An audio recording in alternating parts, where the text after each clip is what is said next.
Hey. Welcome, everybody, to Coffee Tea, You and Me. As you know, every single week I bring to you some of the best ideas and concepts for small business leaders, trying to make opportunities happen for everybody. This, I want you to know, so everybody's paying attention, is a business friendly show. If you have something that you want to post, that you want others to see, whether that's an opportunity to connect with you, an opportunity to come to an event that you're sponsoring or you're playing with, or something that you want, put that information in the chat. Tell us who you are, tell us where you're coming from. I may even give you a spotlight and allow you to have even extra boost in your popularity and so on and so forth as we continue to move forward. I've got some guests for you today. Let me see if I can't do something with this music. Hold on just a second. I got some guests for you guys today that are absolutely amazing. Backstage, I have the wonderful, talented, brilliant Mrs. Versania DuPont. And I'm telling you, I've had her on the show before, and everybody loves her. She's just an amazing person, amazing personality, and you're gonna just love hanging out with her. I've also got one of my bestest good buddies, somebody who I have nothing but the greatest of appreciation for, that he would grace us with his time and his presence, Mr. C. Nick Savage. Nick is the absolute man. If you need to know anything about technology, entrepreneurship, even sports, he's one of the best in the business. And I'm so glad to have him on the show. And so glad to grace you. Now, I'm going to have each of my two guests come up and introduce themselves so you can get a chance to just feel their magnificence on your own.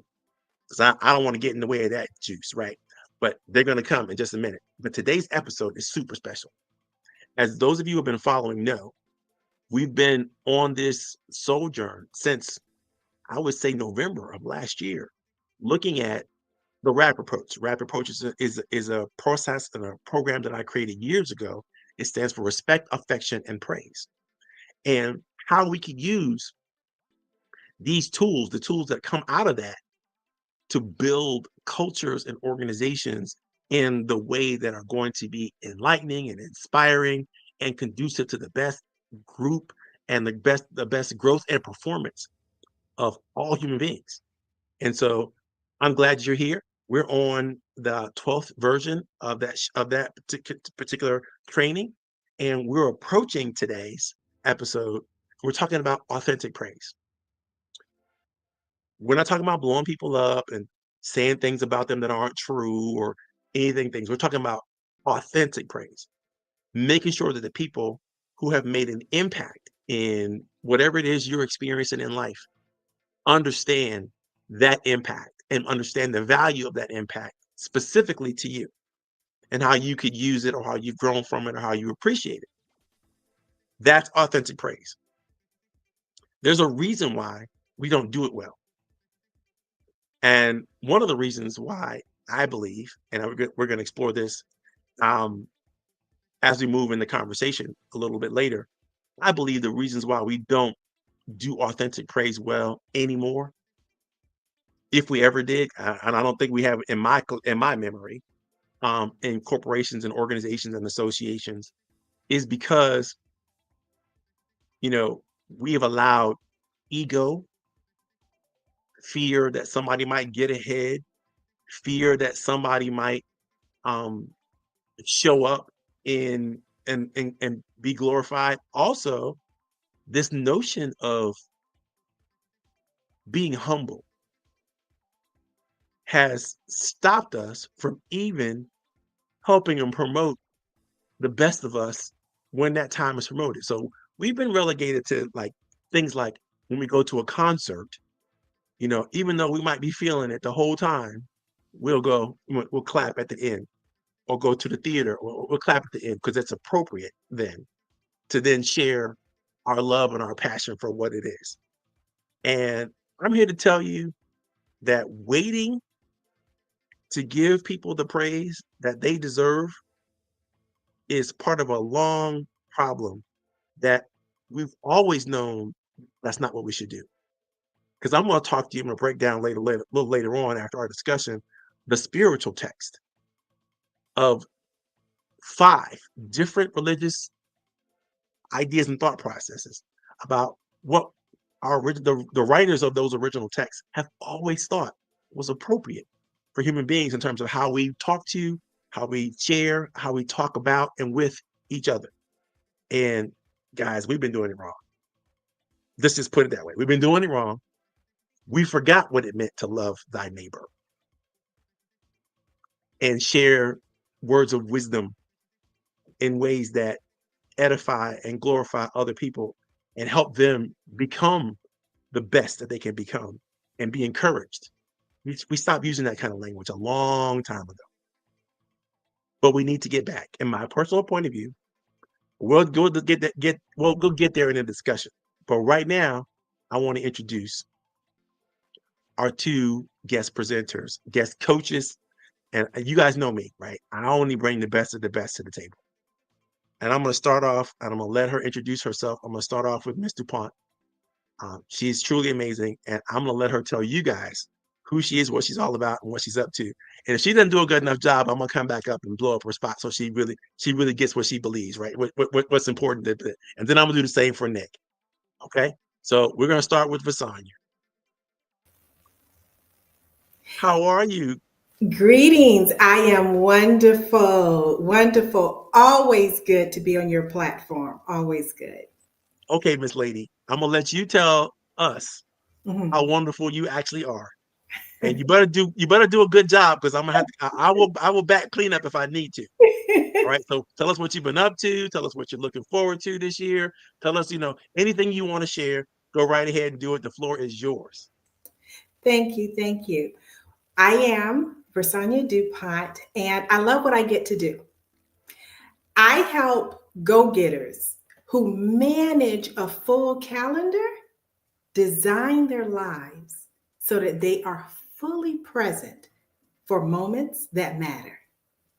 And I love that I get to do that. And I do that as a corporate retreat facilitator. I do that as an executive leadership coach. I enjoy empowering leaders to navigate this change with authenticity and integrity. And so, as we're kicking off 2025, I have several clients who have honored me to allow me to come into their companies and work with their executive leadership teams as they are in this strategic planning and reflective space. And here is what's important to me as I serve my clients. It is important that I understand what matters to them. It is important that I understand your core values. It is important that I understand what impact and significance means for you. Because as coaches talked about this RAP system, at the end of the day, people don't leave organizations. People leave people. And so, even in conversations about ROIs, return on investments, even in conversations about profit margins, even in conversations about innovation, the constant that matters are the people.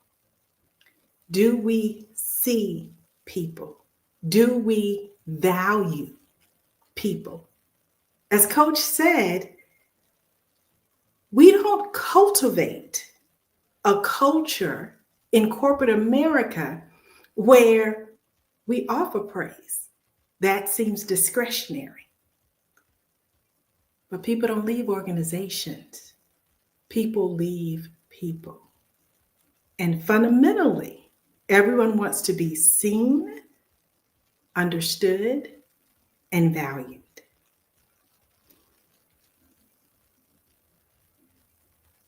Absolutely fantastic. I couldn't have said it better myself. I didn't say it better myself because you said it better, which is great. True. It's about the people. And I'm all about power to the people. Let's get that. Let's get unified. Let's get motivated, and let's Yeah. get together on and working collaboratively towards a greater good for the worst of the world. Because nobody can do it like we can do it.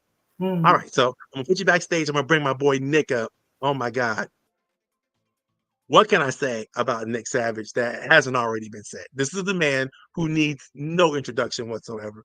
Just a superior business mind, a superior coach in and of his own right. And I'm glad to have him and grace the stage with him. Just to be in the same space with him virtually is amazing to me. So I'm so glad that Nick came on. Nick, tell us what you're all about, my friend. Tell us what's going on with you. What's going on, my brother? Happy holidays. Since we're MLK week, that's we'll call it that. MLK week. Yes, It's yes, MLK week. And yes. happy 2025 for Sonya, Marvelous Marvin. We got to get at it. Yeah, I love your time. Oh my God. Go ahead. I'm sorry. I guess you wanted me to say something. Yeah, well, I want to get to the topic. Like you said, we don't need a lot of introduction. Yeah, I'm Nick Savage. For those out there, hello, viewers, subscribers, listeners, to the Level Up crew as well. Essentially, what I focus on is high performance, growth mindset as an advisor and coach to pretty much every walk of life, but focusing in the niche that has been successful is the student athlete, the emerging elite that has the dream to pursue professional sports on one side, as Marvin said, in the athletic world. And then on the executive advising side, for those who are not in sports, who are seeking to get better and have that growth mindset to improve 1% a day. So what does that mean? I'm usually dealing with the emerging elite, especially now, as we will bring that up as a topic in the future, as the world of sports has changed, which means the academic and professional business world's changed. What is that? NIL, name, image, likeness, portal, all these transfers you see, that has made me very, very busy as you explain to the new generations, the families, and to the colleges and organizations, what does the new world look like as everyone basically is turning professional, whether they are in high school or wherever they are, similar to what's in the world of soccer, world football, say a Premier League, where you start at 12 and then you go on your path to greatness or not. Yeah, man. Right? They're having to learn how to be in business. Oh goodness. It ain't a game anymore, for sure. That's right. That's right. This is about the business, right? It's about I business. love that. So One of my actually, favorite go ahead. I'm sorry, Mark. one of my favorite entertainers, James Brown, Okay. would always say, I'm the show and the business. Right. That's it. You're right. And I think that a lot of our sports people and youngsters can realize and understand that, oh, you want to play, but that doesn't mean you don't have to take care of business. You got to understand how this business is going to work. Right. In fact, the wealthiest athletes out there right now today are former athletes, right? But those are the ones that are the wealthiest, are the ones who understood that from the jump. As soon as they could get into business and understand the business of what they do, that's what generated that wealth. Exactly. It wasn't just what they did on the field or on the court. It was the negotiations, it was the deals, it was the signing bonuses, all the things that they used to as leverage to create more opportunities for themselves and their families and their communities and so on and so forth. So I appreciate what you do. Okay, I'm gonna put you backstage for a minute, Nick. Unless there's any last things you want to share. Brother. No, that's it. Just high performance. How do you, we use that word, get to the best version of yourself, remind yourself, stay there, and just get better. Nothing sexy, nothing cool. 1% a day for your whole life. That's basically what, try to focus in on. Not easy, right? Awesome sauce. Okay, we get into the game and we get into the real reason for the season, which today we're talking about authentic praise. What does it mean to give someone the accolades they deserve? So I got to do a little homework for you guys and let you know the reason why I created the RAP approach in the first place, and it stands for respect, affection, and praise, is because I was tired of literally going to retirement functions and parties and going to funerals where people were talking about all the wonderful things that the recently retired or the person that's in the box has done and contribute to their lives and so on and so forth. And they did not say these things to this person when they were here, when they were in the trenches, when they were doing the thing that they do, right? They waited until it was the end. And I, as a coach, I see so many so-called performance management processes, wait until the end of the year to discuss the great and wonderful things that the person has done. I've seen people go to association meetings and they get the award of the association member of the year, at the end of the year, as if they weren't performing or doing anything great all up into and before then. I'm like, why are we waiting to tell people that they're wonderful? Why are we waiting to tell people that they're great? What's holding us back from this? And I realized this is a recent construct in human history and human performance that we wait to share each other's greatness. I know this because as I reviewed all of the spiritual texts I talked to you about earlier, I reviewed the Bhagavad Gita, I reviewed the Quran, I reviewed the Torah, I reviewed the Bible, I reviewed the Buddhist text, and all of these spiritual traditions share tremendous information about how and why we should never wait to tell each other that we've done something amazing, something great, something positive, something that leads to the greatness of our communities and our families and our businesses and so on and so forth. And so I'm going to promise to you all, this is my promise and my commitment for this year, is to only say good things, only speak amazing truths, and only validate people for the positive contributions that they're making. Because the only way we're going to undo all the negativity and all of the distance and the gaps we've created is to stop it. Is to let people know right off the bat, they did something amazing. They did something that was impressive. They said something that could change lives, and it's affected us in a positive and meaningful way. So I'm only putting blessings out there in the universe for 2025. I'm telling you that right now. If you catch me saying something bad about somebody behind their back or in front of their face or whatever that is, I want you to slap me because I'm not doing it. I don't want to do it. I don't want to be that guy. I don't want to participate in that madness. I want to be the solution and not the problem. In every instance, wherever I step, wherever I'm encountering other people, I am realizing that those people are the most important people in this moment right now in my life. And so I want to treat them as such and give them the respect and the honor that they are due based on the contributions that they have made, that I witnessed and saw for myself. So that's the spirit in which we discover and disclose and understand more about what this thing authentic praise is all about. That's where I'm coming from. And so I want to share that with you. I already know my fellow coaches that are on the call today, they agree. I'm watching them right there nodding and clapping right now. I'm seeing backstage. And so it's important that we discuss this though, and not just give it a short shrift of like, let's take a deep dive in it. So let me tell you what I discovered along my route. Now, I'm not going through and reading chapter and verse of everything that I've discovered, but I'm going to share with you some of the highlights from some of the great traditions. And we're going to start with just a challenge from a current author, Miss Philip McGinley, says this about authentic praise. She says, praise is warming and desirable. What the human race lives on like bread. But praise is an earned thing. It has to be deserved, like an honorary degree or a hug from a child.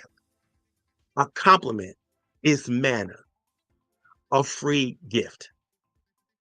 So when I read that quote, I want to share with you some thoughts and ideas.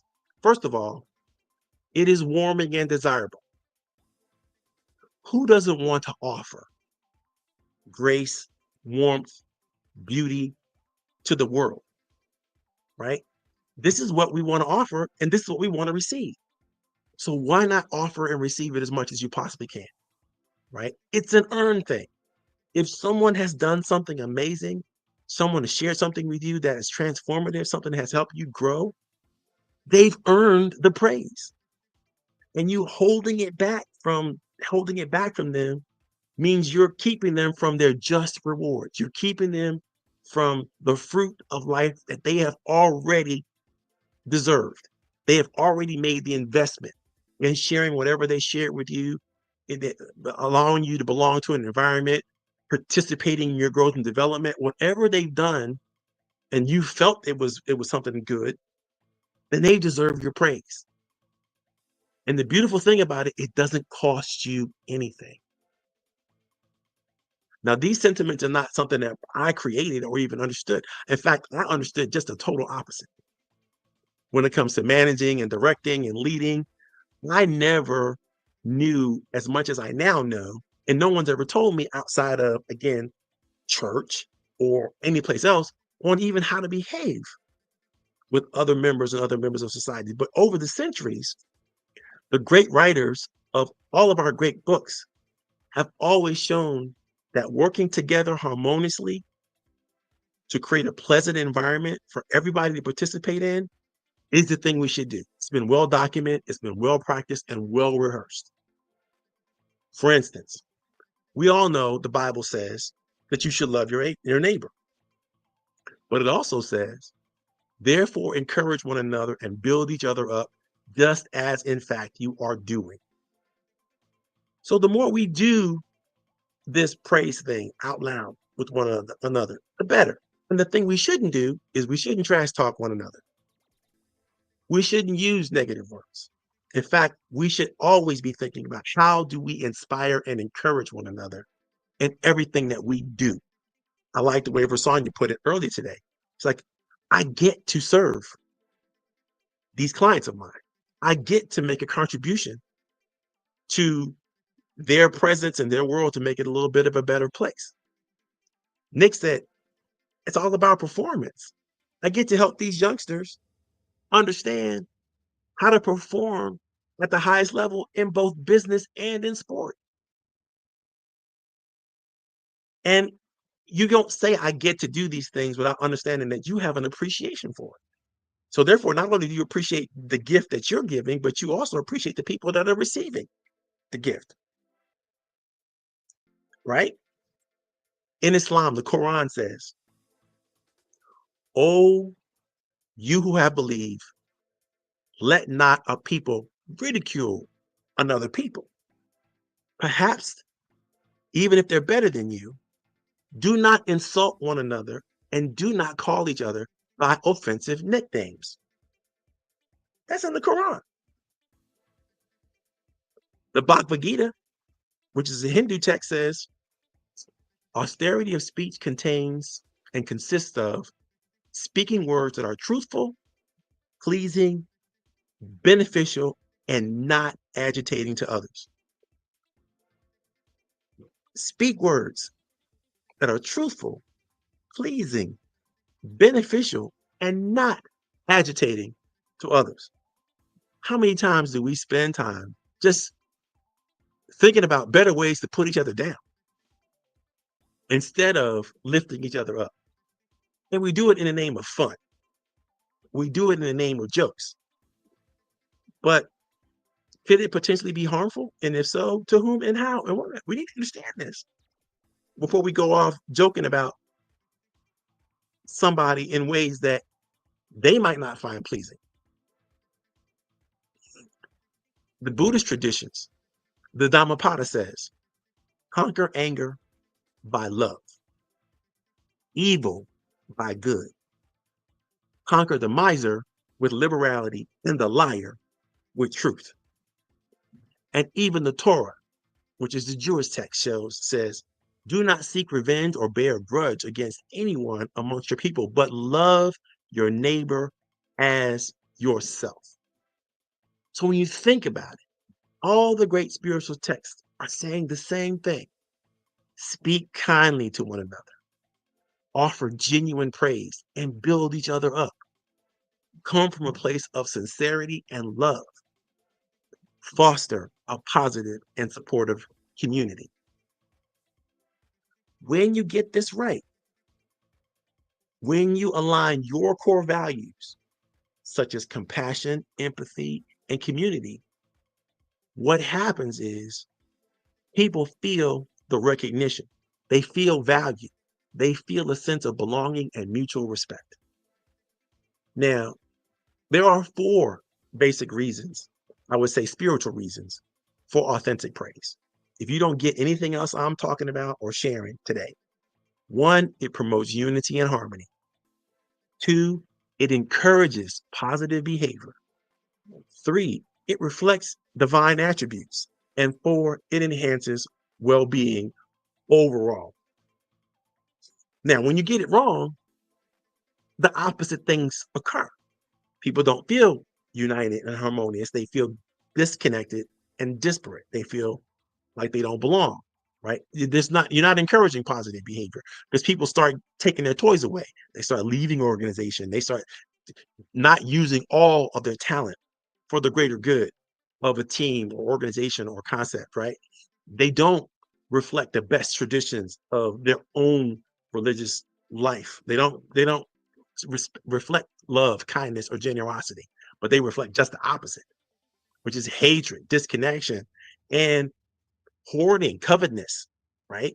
And then 4, this enhances well-being, but if you don't get it right, you actually do damage to people, which is why we don't do it, because we don't know how to get it right. In my point of view, that's what I'm thinking. And the research bears this out to be true. So we have people who now decide, instead of trying to encourage people the way they need to be encouraged, they want to encourage people the way they choose to encourage them. And if they don't get it, they don't embrace it from whatever cultural traditions or personal traditions they come from, then they're just not a good fit and they don't belong on the team.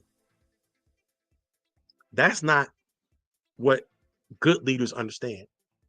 Good leaders understand that you want to praise people in ways that work best for them, not in the way that you decided to praise them. Because if you decided to praise them in this way and that don't work for them, in fact, that offends them, the mistake is not theirs, it's yours for not listening, not paying attention, not understanding who they are, and wanting to erase their differences and try to put them all on the same even playing field. And there's no such thing as the same when it comes to human beings. We're all categorically different in one way or another. And it's important to recognize and honor those differences instead of finding ways to try to make everybody step and fetch and fall in line to the same ideas, the same concepts over and over and all again, right? One more of my favorite guest coaches has arrived. And so I got to give her some space to introduce herself to you guys as we continue to further this topic. But in the meantime, while we're doing that, I want you to start thinking about what authentic praise has meant to you in the past and how you could further it in 2025 for yourself, your family, your business, or whatever you want to do. Our guest coaches are going to chop it up right after one of my favorites gets a chance to introduce herself. Ladies and gentlemen, we are graced with the presence of Madam Leah Garcia, who is a financial genius, one of the best in the business. I know because I used to be one of the best in the business, and I'm respectfully and glad able to say, you know what, she's better than I was, and she's a person that you should pay attention to when it comes to financial planning, financial management, all that kind of good stuff. So without further ado, let me introduce one of my best friends, my buddy, my pal on the West Coast, Leah Garcia. Leah. Happy Financial Friday, Coach Powell and amazing guest speakers. It is an honor and a privilege to be here. I love this conversation. I already got 2 pages of notes, and I'm just really overjoyed to have this authentic conversation. Well, my name is Leah Garcia, financial strategist and insurance professional, and it's really my crusade to help entrepreneurs and small business owners educate them on how to properly protect, distribute, and transfer their wealth so they can build that legacy and create generational and multi-generational wealth for their loved ones. So that's a little bit about me, but I'm excited to hear from our guest speakers, and I'm excited to participate in this incredible conversation about authentic praise. And I will share this. For me, authentic praise is really understanding that person's love language. Right? How do they really receive love? How do they really communicate that? Because love languages, if you're not familiar with, I'm sure most of you are, but it's quality time, physical touch, words of affirmations, gifts, and acts of service. And I'm going to give you this quick example, is that in my marriage, my ex-husband, his love language was acts of service. My love language is quality time. So do you see how that's not congruent? He was out here doing these things that he felt were really wonderful and thoughtful, and they were. But I'm like, why are you leaving? I'm here. So really understanding their love language and how to communicate to them authentically is I believe that it's all encompassing in this incredible conversation. So thank you so much, Coach Powell, for the opportunity to participate in this incredible event. Okay, so I heard from Leah. I'm coming back to you, Leah, because you gave me some things that we've got to talk about. But I'm interested to know from our other guest coach perspectives, what do you think about authentic praise? How has it been used to help you in the past, and how might you use it in the future? Don't jump in once. I will jump in, and Leah, I love languages as well. And my top is acts of service, but my second is quality time. So I'm coming to sit next to you.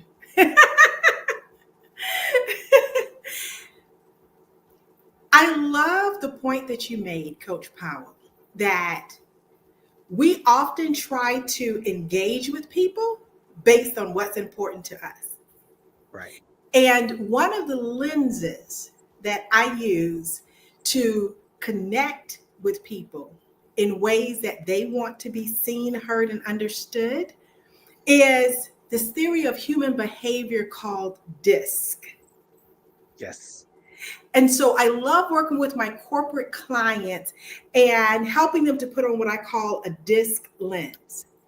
And so what DISC says is every single person in the world is made up of a blend of 4 different personality traits. Mm-hmm. It provides language to understand the reserved person and the outgoing person. And so we all have heard of the golden rule. Treat people how you want to be treated. But the platinum rule says treat people how they want to be treated. That's right. So I have an outgoing personality. But if I know that the person in front of me has a reserved personality, I still have my authentic voice. However, what I do is I meet that person where they are so that we can move beyond communication to connecting. Yes. That's beautiful. I'm a big believer in making space for others. And sometimes, and it's easy for me because I am an introvert. I like to take the back seat. I like to just watch everybody else and learn from what they're doing and not really putting myself in there too much because I don't want to pollute the atmosphere with what I'm thinking. I'm so interested in what everybody else is thinking.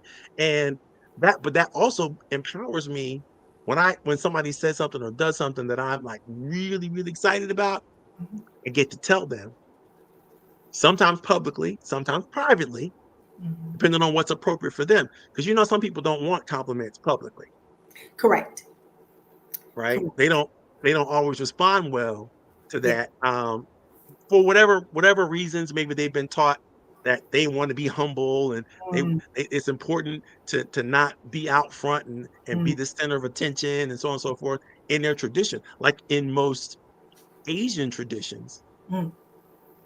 in most Asian countries, the we is more important than the me.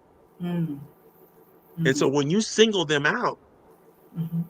without giving proper due respect to the family Mm.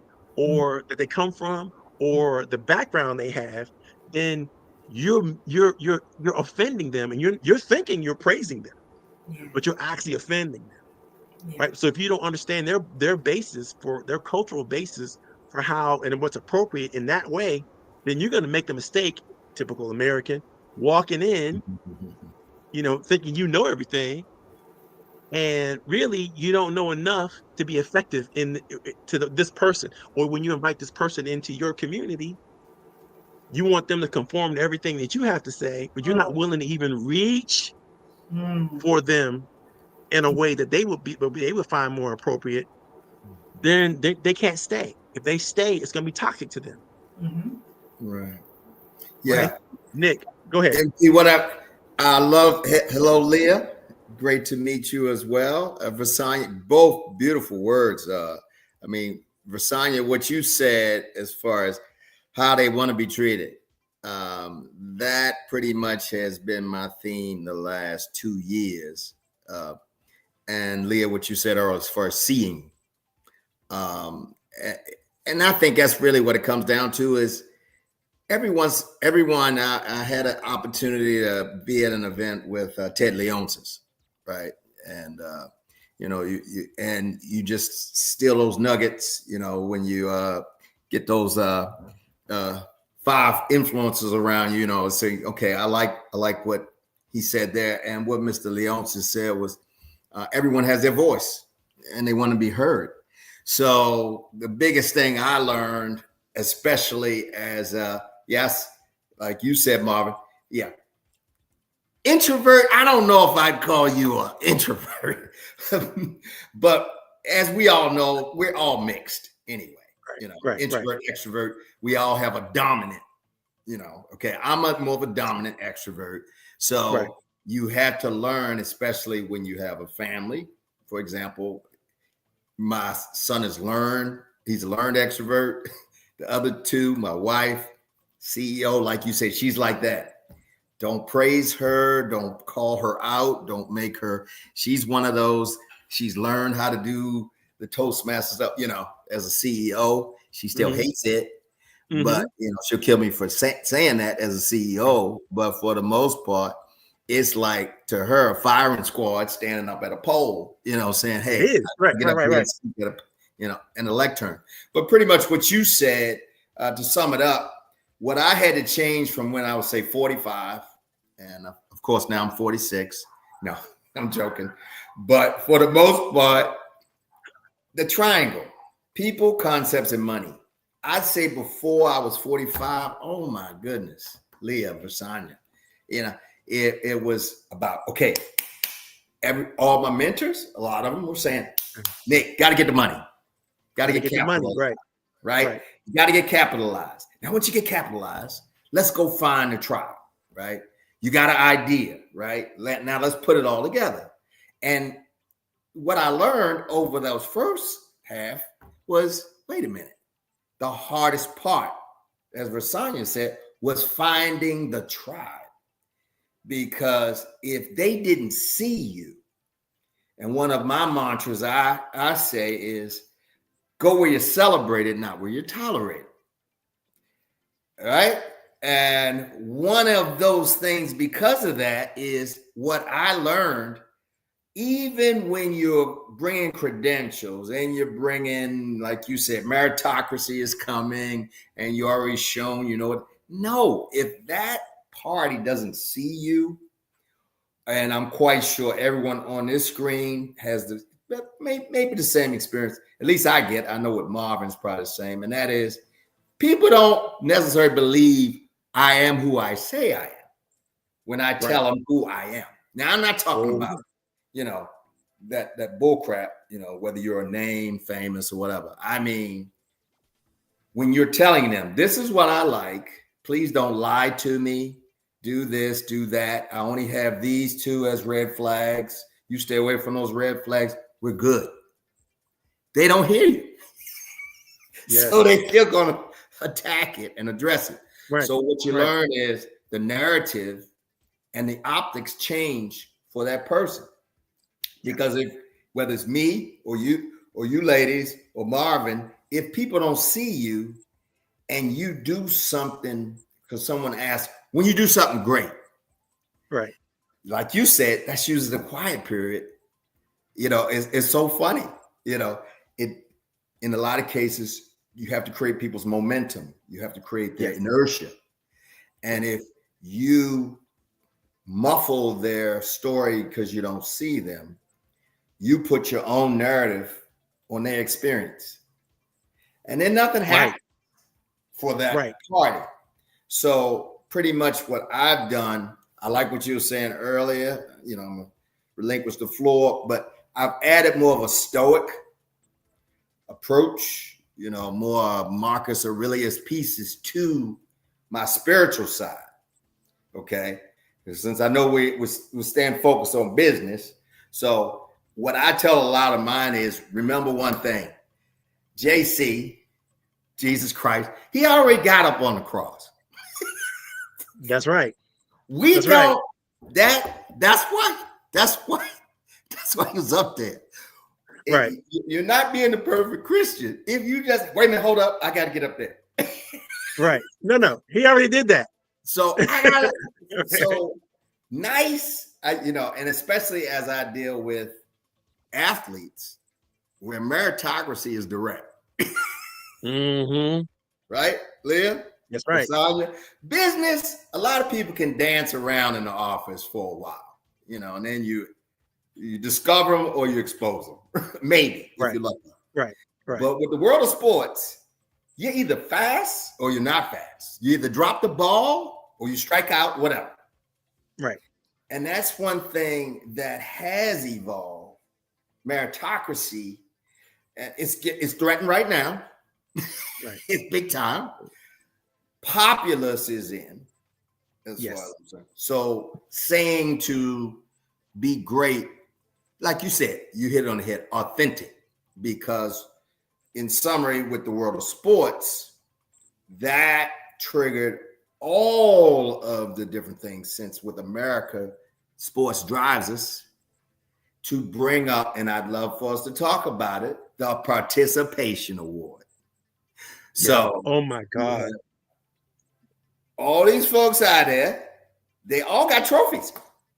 Right. So I would want to ask you, how are you going to distinguish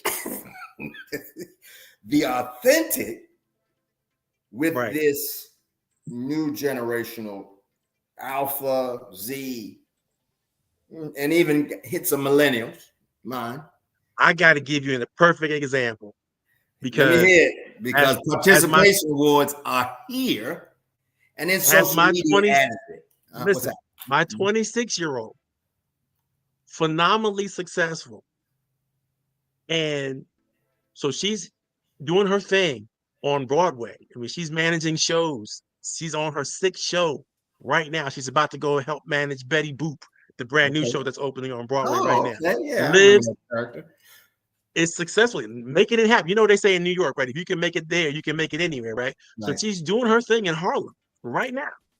Mm-hmm. She lives in Harlem. She's managing shows and so on and so forth. So we're like trying to clear out her room in our house here in Centerville, Virginia. Like, okay, she's probably not coming back. We need to start getting control and managing this thing. And so we boxed up all her stuff and, made sure she could see it and make a decision about what to do with it. She looked at all boxes and boxes full of awards that she's received for soccer and dance and different things that she's done as she was developing and growing.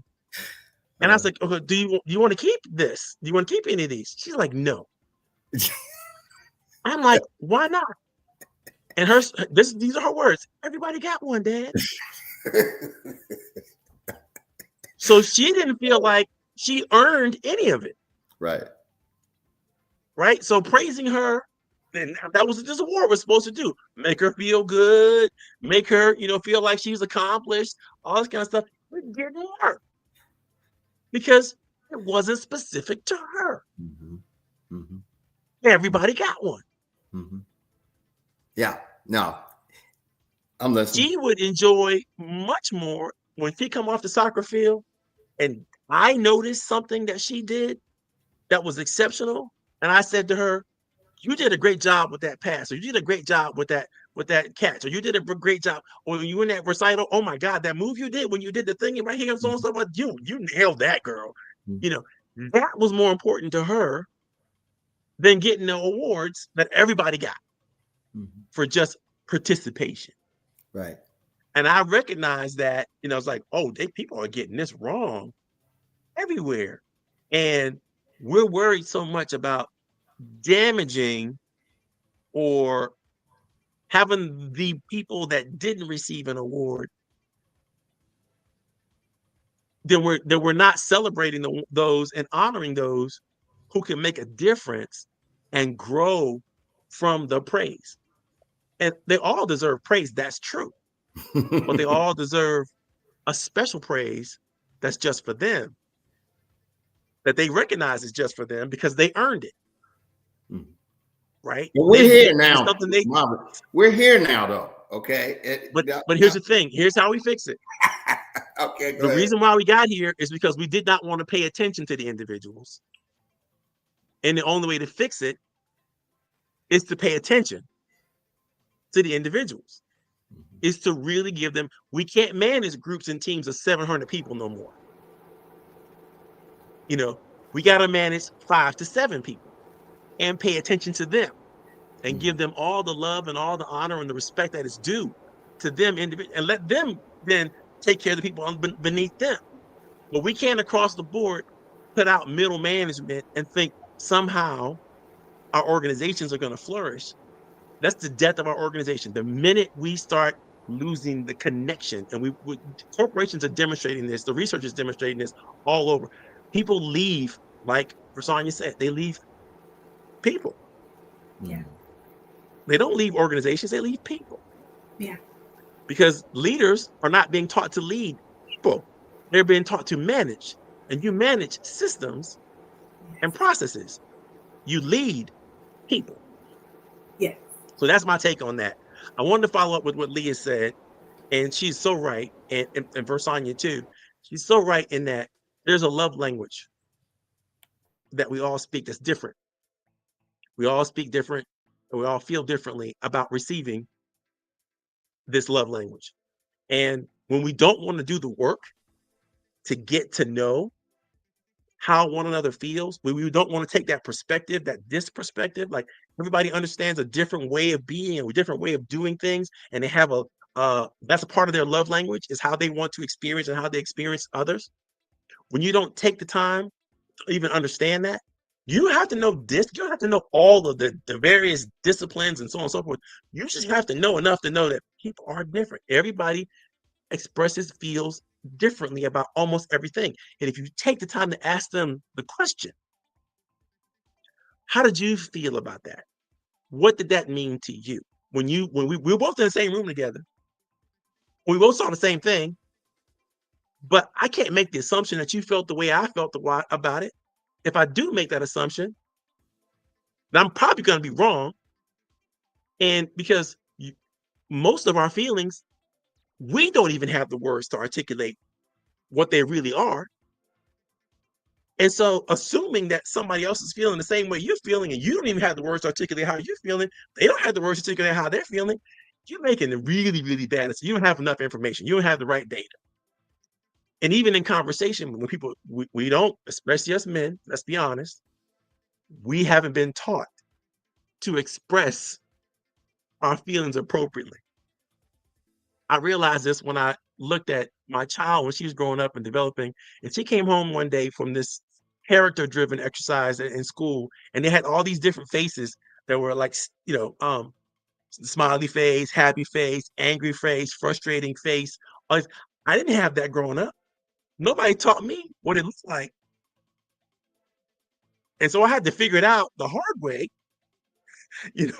when somebody was angry or frustrated at me, because usually it was a painful experience that I might have not had somebody said, "Oh, this is anger face." And anger face is you need to approach that differently than this is frustrating face, and this is exasperated or exhausted face, and this is, my kid, at least they were attempting to teach her something about emotional intelligence, something about character.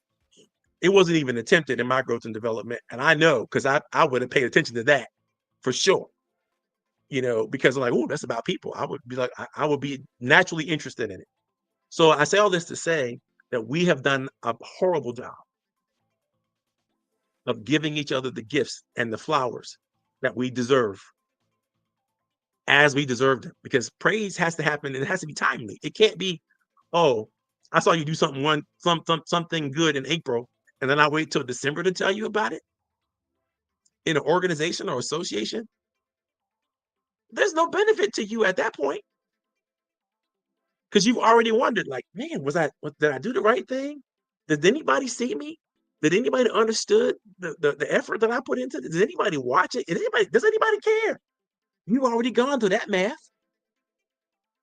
But all it took was one person to go, I saw that thing you did. Oh my God, you knocked it out of the park. I'm telling you, can you teach me that thing? Or where can I go to learn that thing that you did? There's nobody gonna be mad at you for doing something like that, even if you're the leader. To let people know, like, I don't know everything. Clearly, you got boots on the ground and you know this better than I do. Do you want to present at the next meeting, or do you want me to present you at the next meeting? How do you want to do this? Because everybody else needs to be blessed by what you did and so I will do it the way you want to do it, but we're not going to let anybody else suffer, when they could grow and develop, and the whole team could grow and develop from something that you showed us. And so how is it best that we should present this idea? Do you want to present it? Do you want me to present it? Do you want to work together with you? How do you want me to do it? I'm asking the question. How do you want to be honored? How do you want to be respected?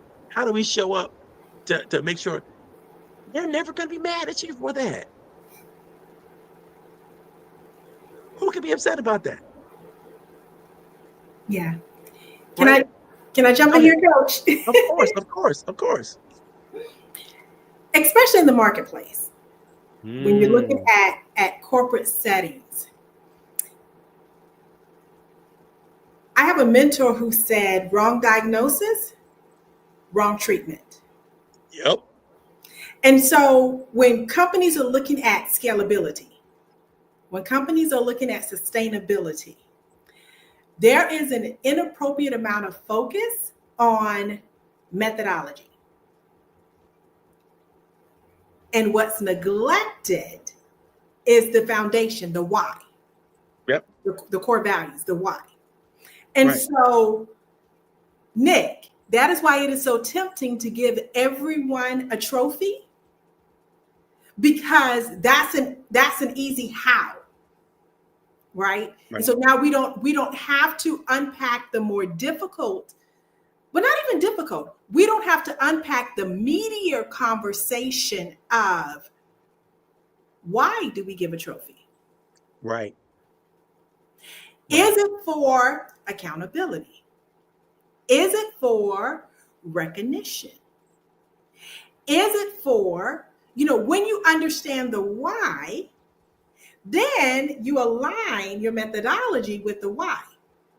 Because, for example, if your why is accountability, or if your why is authentic praise,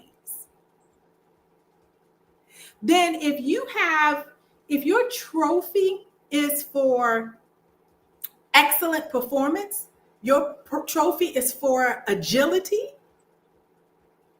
it just doesn't logically follow. Right. That Versania, who is not agile at all. Right.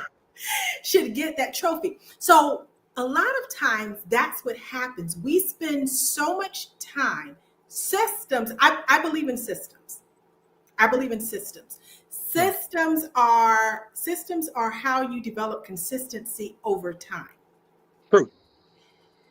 But it's not experience that's your best teacher. It is evaluated experience. And that is where authentic praise comes in, because I am evaluating the experience. And if that is just a part of my systems, if evaluation is just a part of my system, then it logically follows.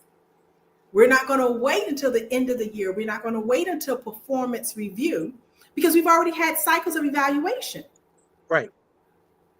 And so we have measurable praise that we can give to say, I see you. Exactly. I appreciate your contribution. I love the term human resources. That when we don't really actually consider people a resource, because we don't treat them like we consider them a resource, we try to systematize them. We try to make them function like machines.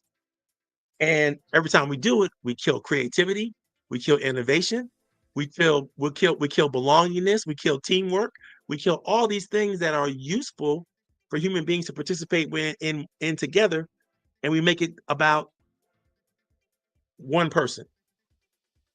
We blame it on the mission of our organization, but it's really the leader, the one person who's in charge or that can fire everybody. That's the person we actually pay attention to, not the people who actually make everything happen. They're the people who need the attention, the people who need to be uplifted because they put the 60 hours of work in, because they are striving for the next certification so they could win the next promotion, so they could participate in the next team event or whatever it is that they're doing, right? So we need to see that effort. One of my clients asked me the other day, he said, well, what if you don't have anything praiseworthy to say?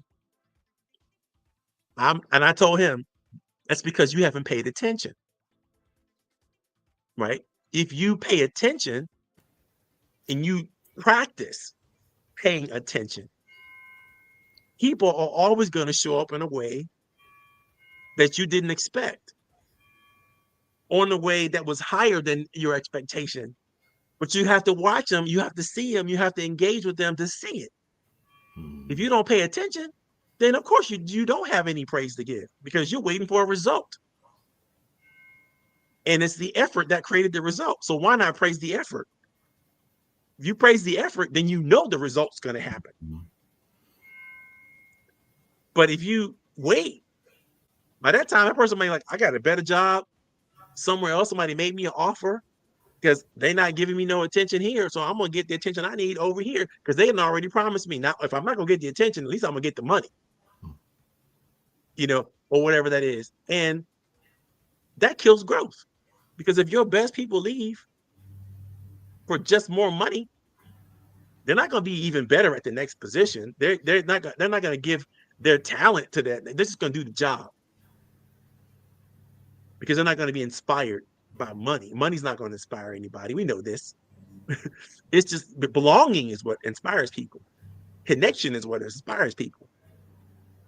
And systems just don't deliver that. They don't deliver belonging. They don't deliver connection. It is attention that delivers those things.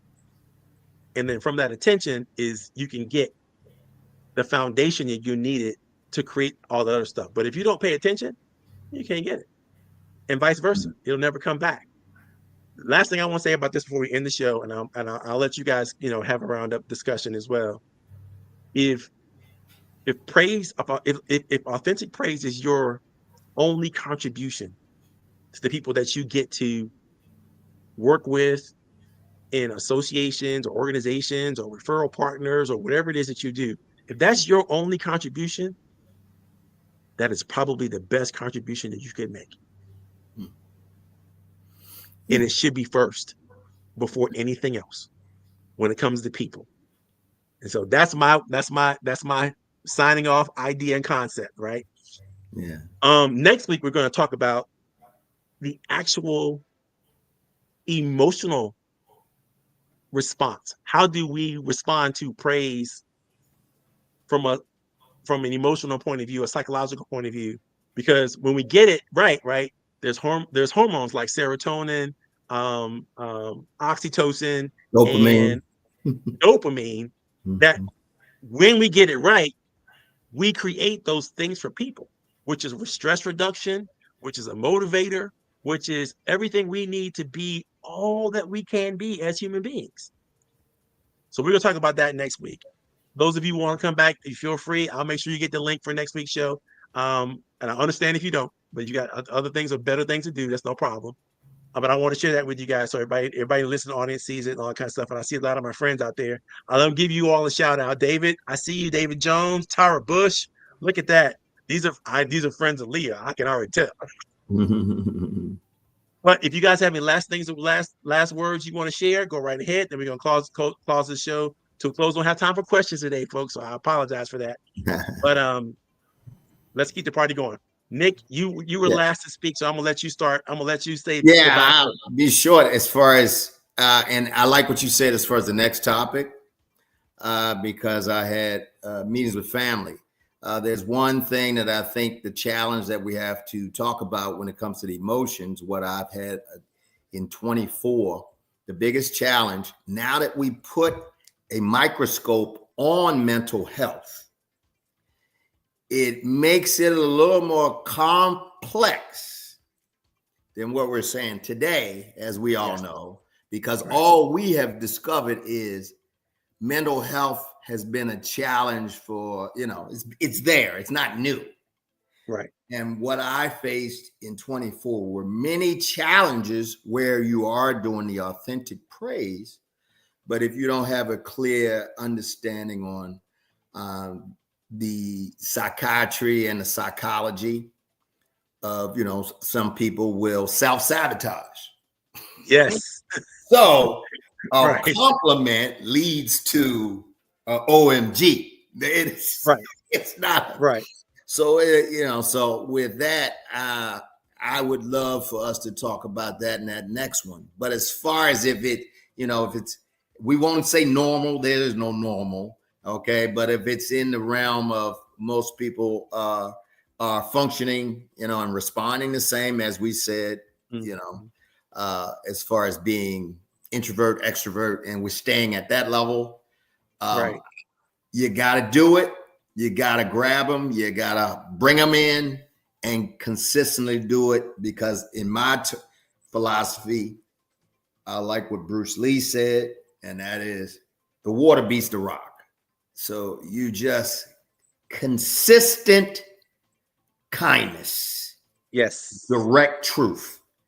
And no matter how mean, how selfish, how a-holish the people are being, you bring it. Now, you don't spend a lot of time with that group, but you keep coming back, because that's what eventually it'll be toxic and it'll take you down with it, right? So you have to learn, spread your love and joy and then get up out of there. But like JC, you got to go in the desert. There ain't no sense of being around a bunch of Christians, who already been sold. That you ain't done anything. You got to go into the jungle. You got to go into the desert. You got to go into the whatever, I love the dairy farm and say, no, this is the truth about you. Not it's about my truth. It's about, okay, I hear you. I see you. And then just stop. Right. And come back later. I agree. I understand. Rosalia, Leah, close us out.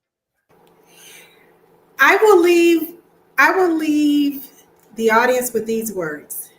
Change is inevitable, but growth is optional. And so if you want to be an individual with a growth mindset, if you want to be a growing organization, then this is why authentic praise is extremely important, because you want to learn and grow from your experience. and that's going to require evaluation.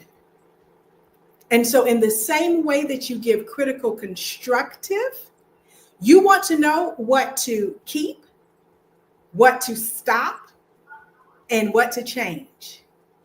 And authentic praise is an indicator of what to keep.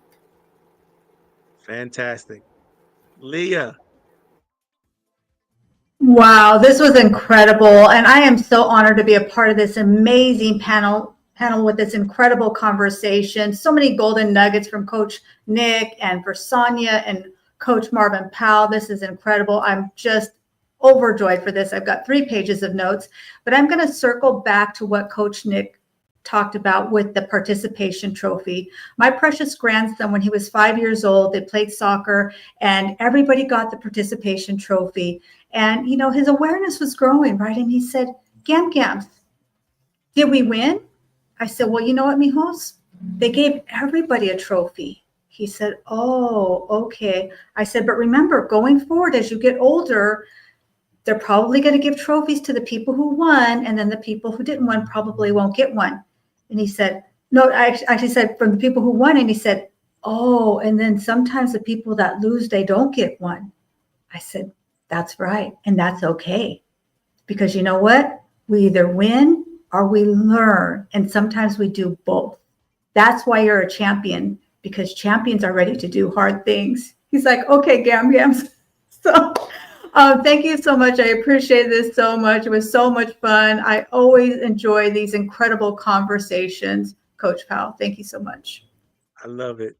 My buddy Eddie Tubin is backstage. So those of you who can't see him, he is one of the most amazing bankers that I've had a privilege of just being around and being with for many, many years. And he's probably driving his car or something and not coming on camera. Oh, there he is. There he is. Good to see you, my friend. Well, everybody else can't see you. Wait a minute. There he is. I'll hide my face that way. Okay. There's the man, the myth, the legend himself. I don't think the University of Maryland has ever turned out any better. Appreciate it. Was there yesterday at the Smith School for the annual strategic planning session of the B Lab organization locally, and just loving life, and hope everybody's staying warm, and they got a lot of learning lessons today. There were no losers. Fantastic. There were just learners. I love that, Lee. That was great. Awesome. Thank you for coming by, Eddie. I know it was a little late in the game, but you made it. You got on the field, man. You got on the field. It's a beautiful Amen. thing. I'm just trying to catch up with you, Marv. Fantastic. So, guys, this is our show. I appreciate you. For those of you who have a moment, I'd love for you to stick around just so we can have a little closing dialogue. For others, I know you got to go. You got things to do. But I'm closing out the show. Great show today, guys. If you can watch this on YouTube later on, or LinkedIn, or Facebook, or even on Instagram, it'll bless you in a mighty good way. So I look forward to seeing you, participating with you in the future. God bless, and now we're out of here. Okay, let's end that.